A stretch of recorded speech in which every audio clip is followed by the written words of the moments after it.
situ uguma mazanteni jechuudha. Garuu waan Ahmad deebise yoo hin deebisin ati Ahmadin mazanuu Injiti ka Ahmed ingeenye bari ulamaa fidi faraan ulamaa gurguddoo way namni nama tuffatu yoo nama sana waa caaledha. Ulamaa fidi faraan please. Aggeeffadhu. Namni kan nama tuffatu yoo nama sana waa caaledha tuffatee ulamaa malee jedha. Maaliif beekumsaatu mucaa sana caala waan ta'eef. Kanaafuu Quraana sirriitti maal kun beekamaadha. Kanaafuu si gaafadha sin lamaan keessaa mee miizaanaatti ittiin isa mazanteen laala. Faraan akkanaa goota ulamaa fidi faraan please. Ijoolleen kun jetti dhiisi.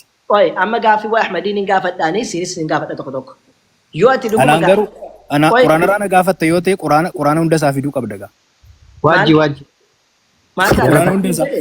Akkan siin jedhe waaji beekumsa qabdaa fi hin qabduu kee ati nama tokko faraanati iyyuu beekta'u kana hooti. Akkan ijoollee keessan caalaa beekatu beekta'u. Ishi waaji obsita akkan siin jedhe akka ati jara caalaa beektu mee siin gaafadha lamaan keessan ayinataa tokko siin gaafadha. Garuu siin dura gaafadheen isa gaafadha lakki moo ayinataa tokko anaan dura nan gaafattu jette moo ayinataa garaa. Anu lamaa naasaa ulamaa fi ulamaan nama daala ijoollee xiqqoo kana miti. Ani si madaaluu miti jarra akka si madaalan hin miti. Anatu lamaan keessa madaaluu. Ijoollee xiqqoo kana dhiisi faraan. Ijoollee xiqqoo kana. Osaas. Inni si gaafatu hin jenne. Dhiisi atiyyuu siyyuu yoo ta'e. Osaas. Siyyuu yoo ta'e ulamaa gurguddoo yoo fidde malee dhiisirra nurra. Osaas dhagaartu. Ijoollee. Aboo.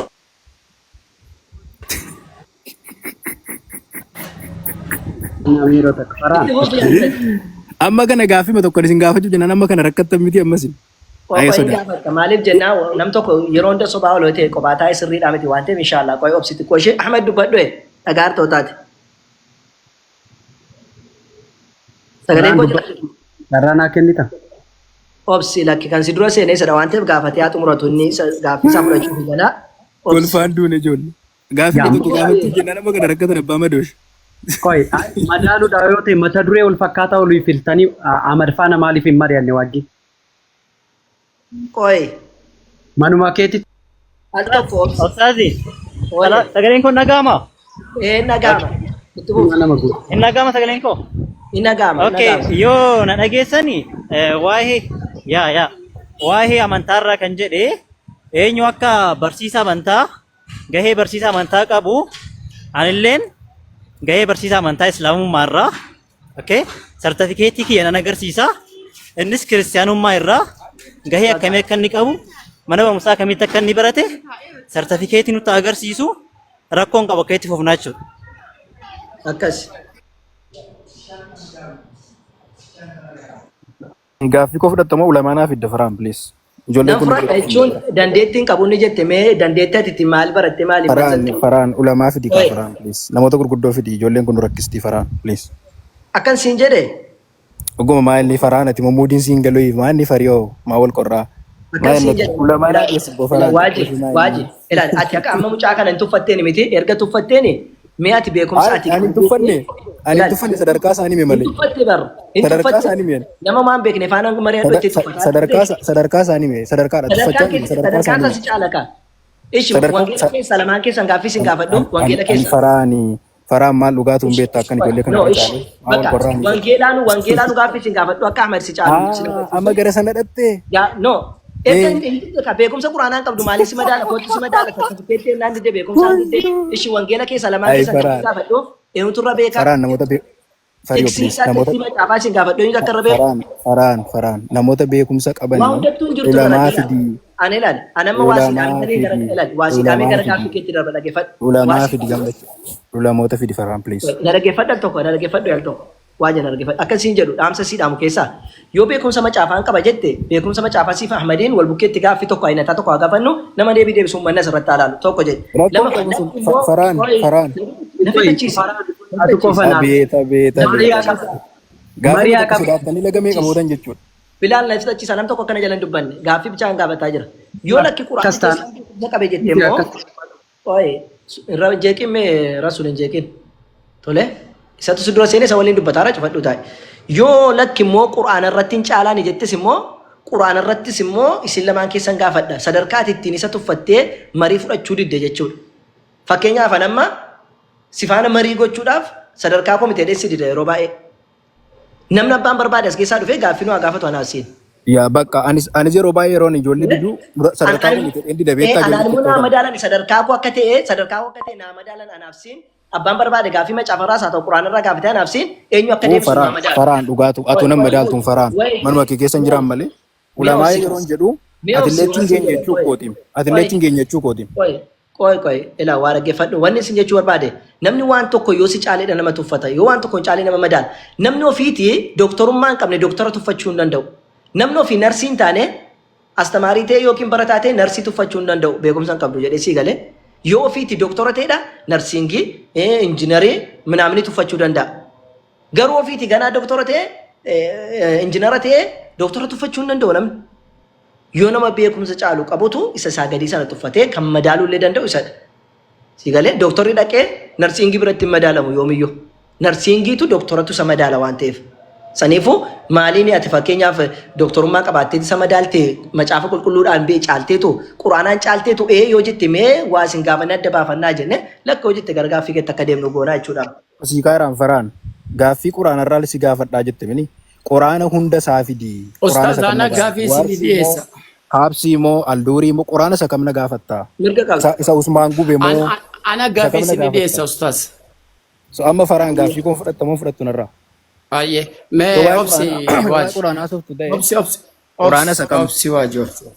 Quraana isa kam? Obsi waaji. Obsi. Ati ana waan quraana na fidu na beeka obsi. Ahmad Nunjeeqin. Ana quraana fidu beeka obsi. Nunjeeqin please. Ambar gaafaati mariina wajjin qabadhu naan jetteewu ani ati daa'ima wajjin naasahu naman sii godhaa siin jeetiin sitti himee bari. Faraan mee Ahmedii kana nunjeeqsisiin mucaan kun asaallee hin beeku dhugaa dubbachuuf himoo keessatti rakkina hin qabu. Xiqqoo himoo keessatti waa jejjedha malee asitti tulfaate. Gaaffiin isin gaafadhaa jedhe. Amma faraan ulamaa fidii. Ulamaa gurguddoo fidii. Abdiin ana yuun caala kana beektaa laati sirriitti na caala abdiin beektaa. Ahmediin si caala taanaan ati hin jirtu jechuudha addunyaa kanarra. Na caalu hundi isaanii iyyuu alhamdulillah rakkoo tokko obboleessi koo na caaluun isaa naaf gammachuudha na caalu Ahmedis na caala Abdiinis na caala Hamdiinis na caala namni nan caaliin hin jiru ani irra xiqqoo isaaniiti jara keessa kanaafuu na caalu ana waan ta'eef na dhaggeeffadha. Amma nu deebi'eera bakka abbaa madooshan waan nama gaafannu hin qabnu jechuudha. Faraanis ijoollee kanaa gadi hundi isaanii sarara caalu taanaan amma akkam godha. Garuu sii gad miti. Anis ta'e Ahmedis ta'e. Ana hunda keessan kan caalatu beekta maal faraan. Bona sammuu kee keessatti godhatteetta. Ishi kanaaf gaafanna akka nu caaltu nu gaafatanii naaf siin adda nu baasanii wangeelarraa barbaadamu quraanarraa siin jedhe. Quraana isa kan barbaaddu sawaarii moo haasii moo aldu quraana isa kan soosumaan gube. Ustaaz ati bari rakkoon ustaaz kana wajjin mataa ifin dhukkubsinii mee takkanaa kanni khalaas. Quraana isa kam. Faraan quraana isa Usmaan gube. Naaf kanni ustaaz.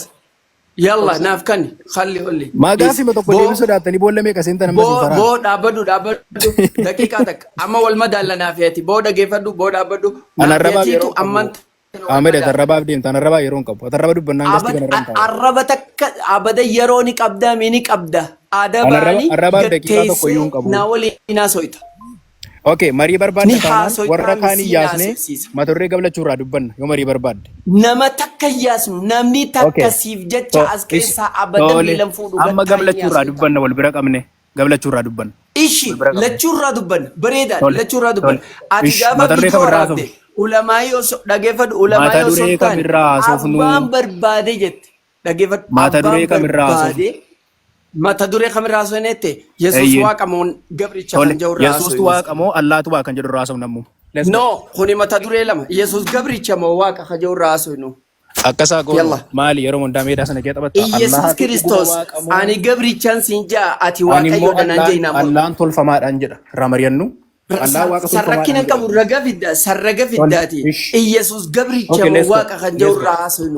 Yoo dhugumatti onnee fi differensi beekumsa waa xiqqeessoo takka yoo qabaatu. Waaqa dhugaati moo dhagaa kaabaa tolfamaadha kan jedhu irraas mareen wal bira qabne. Ishi rakkina takka illee hin qabu. Dura kana na deebisa Yesuus gabricha moo waaqa. Kaabaati moo waaqa dhugaati. Naan deebistu ni sodaatte. Wal bira qabne irraa dubbannaa. Ammum. Ni sodaatte. Ishi wal bira qabna dura tanaa deebisi sanbooda na gaafadhu. Gamlachuu irraa dubbanna. Na gaafadhuuti. Na deebisi na gaafadhu. Gamlachuu irraa wal bira qabne ammu amma wal bira qabne garaagarummaan kiyyaa fi kee kanaa jechuudha. Dura naa deebisi. Okay, takka naa deebisi. Gaafii takka naa deebisi. Iyesuus gabricha moo dhageeffadhu kaa?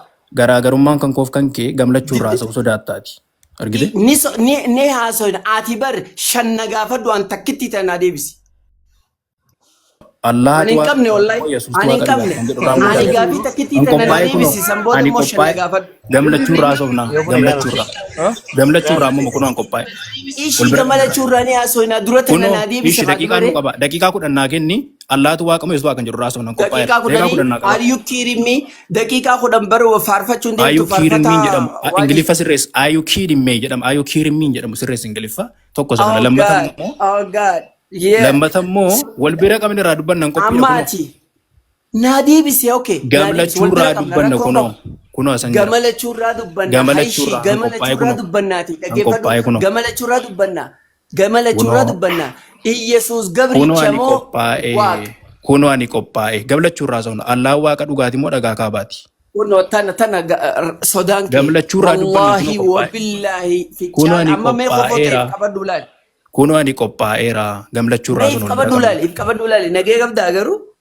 Sii kan of keetti funcaa jiru na argite. Ana dhiisiitii amma. Ishi mees baasa. Iyesuus gabrichaan siin jaati. Ani immoo Allah dhagaa kaabaati waaqa mitiin siin jedha. Wal bira qabne irraa soofna. Sanis ragaa naa fidda. Tana ragaa naa fidi sanis ragaa naa fidi. Kunoo ragaa qabaan. Kunoo wal bira qabne irraa soofna deeqaa nu qaba. Gamlachuu irraa. Kunoo Allahtu waaqa dhugaati moo Yesuus kan jedhu. Ana Allahan keessan dhagaa kaabaati hundaadhaan jedha. Nama dubartii gadi kan du'aadhaan wal qixaatti hojii haasa'u. Kunoo arrabatti seente kaa kunoo. Kunoo arrabatti seente kaa. Maal isaa? Al tokko miitii qabadhaan. Hundi keessan waa jettis miitii qabadhu. Qo'a meel tokko nagaa buufna inshaallah. Kheer maal mana rabshaa gootan. Namni maree beekuu akka maree beekanitti waliin haa mari'atanii. Gaaffii ma tokko sodaatanii amma kana eeyyatanii nagaa.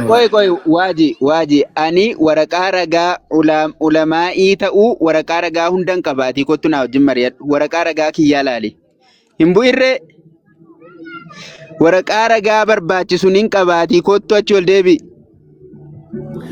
Isaa kiyya atilleen rooba keessa dhukkee oofu jirta akkaminnaan jee.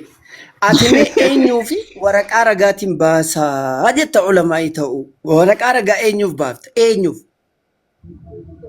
Eenyuuf?